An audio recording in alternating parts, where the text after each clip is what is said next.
Hello guys, in this video I'm going to show you how to avoid toll roads on Waze, but first I wanted to tell you that don't forget to subscribe, because at 100,000 subscribers I'm going to show you my whole YouTube revenue statistics and growth strategy, how you can make money online.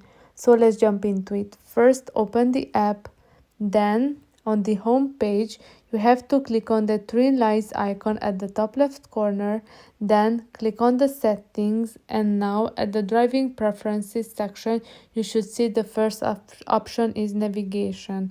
Click on it, and now you should see the first option is avoid toll roads. So if you turn this option on, then the Waze will show you routes where there are no toll roads, so you do not have to pay. So I hope this video was helpful for you.